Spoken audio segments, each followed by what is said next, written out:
Bonjour, mesdames et messieurs. Bienvenue sur ce 12e épisode. Nous jouons actuellement l'Égypte sur Conflict of Nations. Alors, depuis la dernière fois, quelques changements ont été opérés. Alors, je vais vous résumer l'essentiel des choses. Alors, déjà, avant de commencer, je vais peut-être éviter de ramener ces troupes là où je les envoie. Voilà. J'ai oublié qu'il y avait cette corvette italienne. Donc pour ceux qui se demandent pourquoi j'ai envoyé mes infanteries dans les parages et aussi pourquoi je suis en guerre avec l'Italie, j'ai vu qu'il y avait deux provinces ici de l'Italie, donc je me suis dit, bon, ce serait pas mal d'aller quand même les prendre, ça fait un peu une grosse tâche en plein milieu de notre territoire. Je me suis dit, c'est pas beau, c'est pas esthétique, on va prendre les derniers territoires de l'Italie. Bon, parenthèse fermée, je m'occuperai de ces troupes un peu plus tard. Alors, comme vous pouvez le constater à la carte, il y a eu de gros changements. Donc, je vais vous résumer tout ce qui s'est passé, comme je l'ai dit il y a quelques instants. Alors, déjà, pour ce qui est en Europe, donc en gros, la majorité des territoires que j'ai pris ici, comme vous pouvez le voir, étaient plutôt polonais il y a quelque temps, donc de la part de la Pologne. Eh bien, j'ai quasiment tout pris. Il reste quelques provinces, hein, il reste pas grand-chose.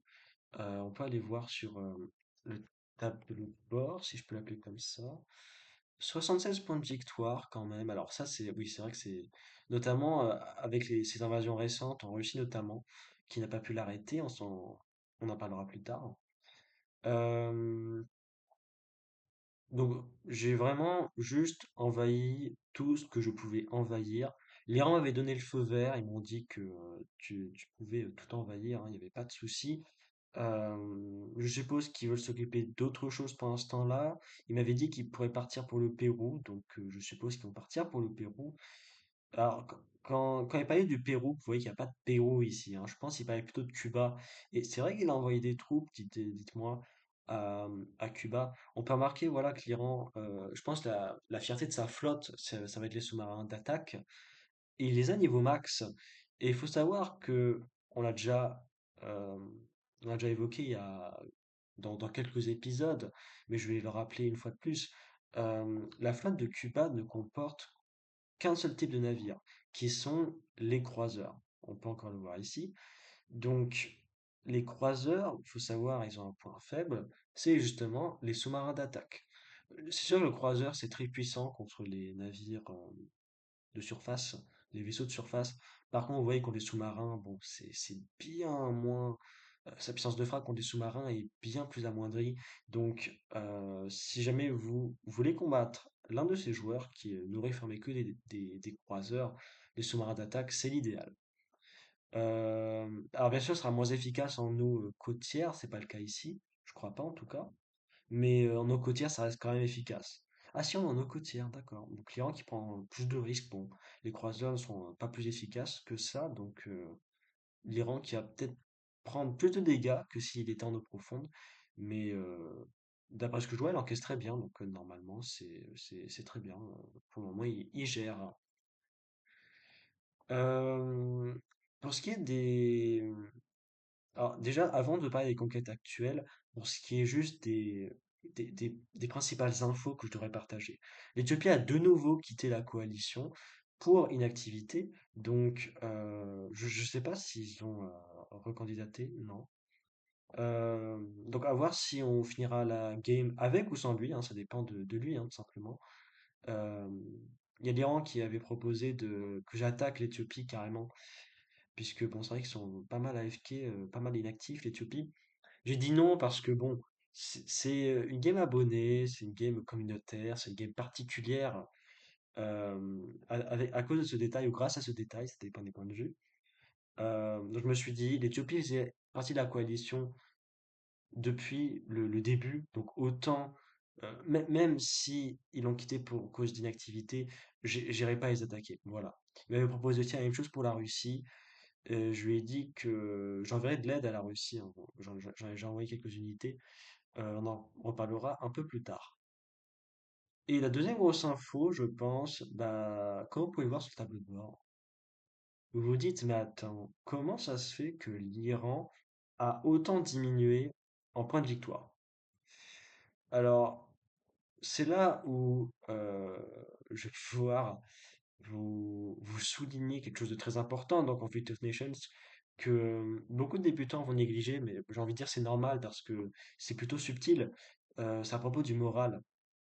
Donc vous allez aller voir le moral, par exemple, de l'Iran. Vous voyez qu'il est à 48%. Alors, hier, il était plutôt dans les 45%, donc ça a bien augmenté depuis, tant mieux. Il faut savoir que si votre morale générale passe, je dirais, en dessous des 50%, il faut vraiment commencer à vous poser des questions. Commencer à vous poser des questions, pardon. Parce que si votre morale descend aussi bas, il y a plusieurs raisons qui peuvent amener cela, hein. Par exemple, vous bombardez trop souvent et trop intensément, d'une manière trop intensive en tout cas, avec votre Navy, par exemple, les côtes des pays adverses. Et donc ça va créer des pertes civiles. Et donc justement ça, pour le moral, c'est pas bon. Et la cause principale, je dirais, ou du moins c'est la plus connue, c'est lorsque vous êtes en guerre contre trop de pays. C'est pas forcément le cas de l'Iran, mais quand vous êtes en guerre contre d'autres pays, le moral va également avoir tendance à baisser, voilà. Donc retenez bien cela, ça peut vous éviter de sacrées chutes de territoire, de sacrées chutes, pardon, de points de victoire, comme il s'est passé ici avec l'Iran. Franchement, l'Iran avait géré jusqu'à présent, hein, très gros territoire, très grosse armée. Ils ont réussi à repousser Cuba, la Pologne et la Roumanie lors de la première offensive. Je ne sais pas si vous vous en souvenez, il y a quelques épisodes de cela qui était en Turquie, hein, la première offensive de la coalition Center, euh, il les avait repoussés avec brio, donc brillamment, c'était flagrant. Euh, mais je pense ils sont peut-être restés en guerre un peu trop longtemps contre tous ces pays-là. Pas que la Roumanie, Cuba et la Pologne, mais d'autres également. Et au final, leur morale a totalement chuté. Donc, quand je l'ai découvert, ça m'avait surpris, hein, puisque c'était la première fois que je me connectais de la journée. Euh, Et vous voyez qu'au final, l'Iran a perdu pas mal de villes hein, qui sont tombées aux mains des insurgés et va sûrement en perdre d'autres parce que c'est pas fini, hein.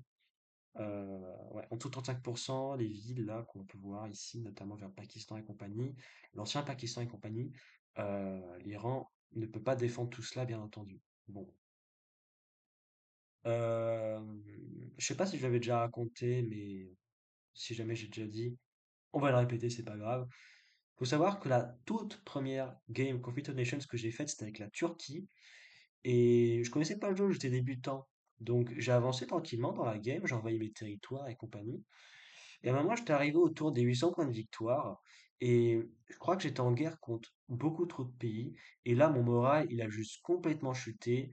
Les insurgés, ils ont surgi de tous les côtés, vraiment, dans toutes les villes que j'avais envahies, toutes mes conquêtes. C'était vraiment juste ingérable. Et ça s'est passé autour du 40e jour, je crois. Il faut savoir que ça m'a littéralement pris un mois supplémentaire pour mater cette vague d'insurgés. Alors, peut-être il y avait un moyen de la mater plus vite, je pense, parce que bah, je connaissais pas en fait. Je savais pas comment m'y prendre. Et en fait, c'est pour vous dire à quel point ce problème des insurgés peut devenir si conséquent, il faut à tout prix s'en préoccuper avant que cela arrive. Bon. Donc pour le moment, l'Iran est plutôt dans la phase dégressive, il va encore perdre des territoires. Euh, je suppose qu'il va essayer de repositionner ses troupes pour essayer de quand même gérer un minimum cette vague d'insurgés. Et son moral, vous voyez, qui a déjà augmenté de 3% en une journée, donc c'est pas mal. Et si ça continue comme ça, son moral augmentera encore et encore jusqu'à être hors d'atteinte des insurgés et ainsi il ne lui restera plus qu'à récupérer les villes par-ci par-là qui appartiennent désormais aux insurgés qu'il a perdu récemment. Parce que sinon les insurgés, ils vont pas s'arrêter là, ils vont aller même envahir les provinces aux alentours des villes qu'ils contrôlent. Alors ça prend un peu de temps généralement que les insurgés se décident à de telles actions, mais euh, ça se fait quand même, bah, peut-être pas après quelques jours non plus, après avoir envahi la ville, mais peut-être après une semaine, 2 semaines, 3 semaines, je ne sais pas. Je sais que ça ne se déroule pas en aussi peu de temps, mais je pense que ça se compte en semaines. Voilà. Bon. Donc vous voyez l'Iran, voilà, qui a perdu pas mal de points de victoire. Donc pour ce qui est de ma part, vous voyez, comme je l'avais dit précédemment, il y a quelques instants, les invasions qu'on a faites, c'était euh, principalement sur les territoires de la Pologne. Alors, est-ce que quelques provinces à grappiller par-ci par-là? Et le plus gros problème que la Pologne peut nous poser maintenant, c'est les territoires qu'ils ont envahis en Russie. Et ça transpose sur le dernier cas à traiter justement à propos des conquêtes actuelles. La Russie qui n'a rien fait forcément, puisque bon, je ne sais même pas s'ils sont inactifs en fait, la Russie. Ils sont pas marqués inactifs pour le moment, je crois. Non, toujours actifs. Bon, vous voyez que la Russie aussi a perdu toutes ses villes parce que la Pologne avait réussi à, à accomplir une percée vraiment efficace pour le coup. Euh, donc déjà, c'était dans un premier temps dans les conquêtes à l'ouest de la Russie, et ça s'est introduit même jusque dans les patries de la Russie. Donc la Russie qui a d'abord très vite perdu sa capitale, puis ensuite ses patries-villes. Vous voyez, la Russie, il faut savoir, s'il y a bien une partie du pays qu'il faut défendre plus que d'autres, ça va être l'ouest. À l'ouest, vous avez vraiment cette patrie-ville qui forme ce que j'appelle un bastion. Et dans tout le reste du pays, vous n'avez plus que Novosibirsk et, et Vladivostok, pardon. Donc vous voyez, ces deux patries là qui sont juste à l'ouest de la Russie, et tout le reste c'est des provinces. Et c'est-à-dire que les 8 autres patries de la Russie se situent à l'ouest.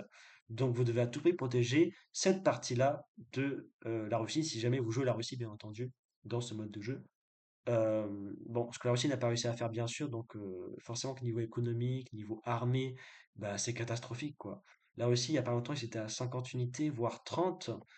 Là, ils sont à 29 unités. Bon, ça a un peu baissé, encore une fois. Le moral, bah, il a baissé à cause de la perte du QG, hein, de la capitale, comme on peut l'appeler. Et j'ai pas l'impression que la Russie est en train de reprendre ses territoires euh, avec ses troupes terrestres, notamment. Après, ils nous ont pas demandé de l'aide, hein. Enfin, la Russie n'a pas demandé d'aide, que ce soit à l'Iran ou à moi. Donc, c'est pour ça que j'ai pas envoyé d'aide encore, si vous vous posez la question. Et enfin, j'en ai pas envoyé encore, mais j'en ai envoyé que récemment. J'ai déjà envoyé une infanterie, par exemple, pour aller récupérer Rostov-on-Don. Ah non, Volgograd, pardon. Euh, voilà, et donc on va essayer quand même d'aider la Russie dans cette situation un peu critique. Voilà. Mais j'enverrai plus de troupes quand même, hein. À l'avenir, je pense, une infanterie, ça va pas suffire. Alors après, je sais pas s'il y a des troupes polonaises qui sont encore dissimulées quelque part. J'en ai quand même éliminé pas mal. Il y avait quand même, alors, de la part de la Pologne, j'ai reçu un stack avec un chasseur de chars plus quelques infanteries niveau 6. Alors, je suppose que le stack était plutôt aux alentours de Nizhny Novgorod et Voronezh. Et il est revenu de l'Est, en fait, pour traverser toute l'Ukraine et venir dans les territoires que j'avais envahis récemment, vers la Serbie et compagnie. Le stack, j'ai éliminé assez rapidement, notamment grâce à mes chasseurs bombardiers qui auront au moins servi à cela. Mes chasseurs bombardiers qui sont 6 contre au Caire, que j'ai guéri entre-temps, puisqu'ils ont reçu quelques dégâts. Hein, l'infanterie niveau 6, ça offre plus de dommages, hein, aux avions qu'une infanterie niveau 1, hein, forcément. C'est logique. Donc le stack, je l'ai quand même éliminé assez rapidement. Euh, mais après, ce n'était pas le seul stack que la Pologne avait envoyé à la Russie. Donc, je suppose qu'il doit rester quelques unités quand même. Donc, on va essayer d'être prudent. Puis la Pologne avait envoyé aussi alors une vague d'agents, mais franchement, j'ai jamais vu ça. Une vague d'agents pour saboter mes bâtiments. Et il y en a vraiment pas mal, hein, j'ai pas compté, mais il y en avait vraiment beaucoup. Et tout ce qu'ils ont réussi à endommager, c'est cette industrie-là niveau 5. Donc on va réparer sur le champ d'ailleurs, c'est dommage de la laisser dans cet état. Un bureau de recrutement au Caire que j'ai réparé, et je crois que c'est tout. Ouais, c'est tout ce qui, c'est tout ce qu'ils ont, tout ce qu'ils ont fait, pardon, comme dommage niveau bâtiment dans les patries-villes. Donc forcément, c'est pas du tout rentable de leur part, et enfin pour eux, pour la Pologne simplement. Et ça, c'est quand même une leçon à retenir. Vous pouvez envoyer vraiment des vagues incessantes d'agents, ça servira juste à rien, c'est inutile. Euh, ça a dû coûter beaucoup d'argent à la Pologne, même si bon, ils en ont plus besoin maintenant puisqu'ils sont morts.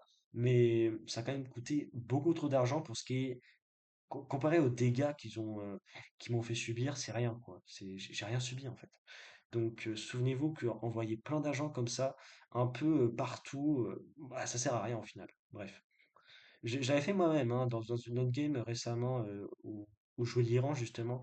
Et donc, c'était l'Allemagne qui était un peu le big boss de la game. Euh, L'Allemagne allait gagner avec sa solo win. Il avait réussi à avoir suffisamment de territoire pour atteindre les 1850 points de victoire et donc ainsi gagner en solo. Donc je me suis dit, on va tenter, voir ce que ça fait d'envoyer plein d'agents sur ces villes. Ça n'a pas fait beaucoup de dégâts, donc vraiment ce qu'il faut retenir, c'est qu'envoyer beaucoup d'agents comme ça sur les patrie-villes d'un adversaire, ça ne sert à rien. Voilà, il faut en envoyer beaucoup moins. Faut contrôler le débit quand même, voilà, faut pas tout envoyer d'un coup. Voilà. Pour ce qui est maintenant comme deuxième partie, des futures conquêtes. Donc, comme je l'ai dit, l'Italie, on va en finir. Enfin, donc, pour l'Égypte, hein, donc pour moi, je parle. L'Angleterre, j'ai envoyé pas mal de chasseurs de chars et j'ai aussi construit un aérodrome. Je me suis dit, en vrai, ce serait pas mal de finir en Angleterre. Il y a juste quelques troupes suédoises qui me gênent. Et vous voyez que les véhicules ici qui me gênent, c'est plutôt des véhicules de combat blindés. Donc je me dis, bah, véhicule combat blindé, ok, mais chasseur de chars, encore mieux. Alors il faudrait que je les améliore, certes, mais je suis en train de constituer un stack ici, on va voir un peu comment les chasseurs de chars vont gérer cette situation. Je peux envoyer de l'aérien au cas où, donc il n'y aura pas de problème normalement. Donc je pense que j'envahirai très prochainement les derniers territoires de l'Allemagne qui sont situés actuellement en Angleterre. Pour ce qui est de la Pologne, on va finir les dernières provinces qui nous concernent et on va aller également aider la Russie à récupérer les territoires qui sont perdus, que la Russie a perdu tout simplement. Voilà, c'est normal d'aider son allié, même si je m'y prends un peu tard, mais comme la Russie n'avait pas demandé d'aide jusqu'à présent, c'est tout simplement pour cela que je n'avais rien envoyé comme aide justement, tout simplement. Et puis vous voyez aussi qu'il y a un petit trou quand même enfin, petit trou, si je puis dire, qui se présente en Afrique. Il y a le Mali, le Nigeria, enfin, ce serait bien qu'on les envahisse, ça ferait plus propre, ça ferait plus esthétique niveau territoire, voilà. Et en plus, si on envahit le Nigeria, ça permettrait de finir le Tchad avec les dernières provinces là, qu'on peut pas envahir encore, puisque les troupes du Nigeria se situent dans ces provinces, et donc si on fonce tête baissée avec nos troupes terrestres, ça va déclarer la guerre automatiquement et ça pourrait créer une situation ingérable, éphémère certes, mais quand même. Donc je ne peux pas négliger cela. Donc je pense en premier, je vais m'occuper du Mali. Vous voyez que j'ai envoyé déjà des troupes à des endroits stratégiques, notamment des radars mobiles, un peu pour voir les troupes, pour voir les positions des troupes terrestres du Mali. J'ai aussi envoyé mes lance-roquettes histoire bah, dès que je déclare la guerre au Mali, ça va attaquer automatiquement et ainsi on pourra envers le Mali plus facilement et plus rapidement. Je suis construit alors non, je n'ai pas construit d'aérodrome, mais j'ai construit un aérodrome ici. Mes chasseurs bombardiers s'y poseront et euh, ils bombarderont peut-être plutôt l'est du pays, et c'est je vois que les lance-roquettes ont un peu mal, l'ouest du pays également. Vous voyez qu'il y a quand même pas mal de contre-radars terrestres ici, à l'ouest du Mali, mais il y en a peut-être ici aussi dans les provinces qui ne sont pas encore dans le sillage des radars mobiles, de mes radars mobiles. Donc, à voir où est-ce que je les enverrai, mais dans tous les cas, j'ai des chasseurs bombardiers que je vais encore plus rentabiliser. Voilà. Je l'avais dit, hein, que le Ghana servirait comme future base d'attaque du Mali, et ben c'est exactement ce que je compte faire. Donc, il n'y a pas de raison que je ne m'en serve pas. Pour ce qui est d'Angola, je sais pas si j'aurai le temps d'envahir, puisque, alors, comme l'Éthiopie avait rejoint, on avait encore une sacrée marge de manœuvre pour ce qui était d'envahir des territoires. Maintenant, l'Éthiopie a requitté encore une fois pour une activité. La marge de manœuvre n'est plus aussi grande, mais je pense qu'elle est suffisante. Vous voyez quand même qu'elle est moins élevée que la dernière fois que l'Éthiopie avait quitté la coalition, puisque l'Iran a perdu beaucoup de ses territoires, hein. On les a carrément dépassés, ce qui est bien sûr anormal. C'est à cause de la baisse de morale soudaine de l'Iran, comme je vous l'ai expliqué précédemment. Euh, donc peut-être aussi envers Angola, pourquoi pas à l'avenir, voilà. Alors quand je dis à l'avenir, pourquoi pas dans bon, une semaine, je ne sais pas, à voir comment on envahit le Mali et le Nigeria, mais dans quelques jours en tous les cas. Voilà. Et ce serait tout pour les projets d'invasion. Si on devrait aller voir encore plus loin, il y a pourquoi pas la Namibie. Et puis l'Amérique du Sud, ça me paraît quand même assez exagéré de juste enfin, aller en Amérique du Sud comme ça. Bon, c'est quand même assez, c'est assez osé, quoi, parce que À tous les coups, je vais juste envahir quelques provinces et juste deux, trois villes, et puis la game se finira. À voir si j'en ai vraiment besoin, on verra bien. Alors, il y a aussi la Roumanie, hein, que l'Iran m'a dit, tu peux prendre les territoires, donc c'est ce que je suis en train de faire, avec quelques infanteries, vous voyez ici, notamment une à Bucarest. Euh, voilà.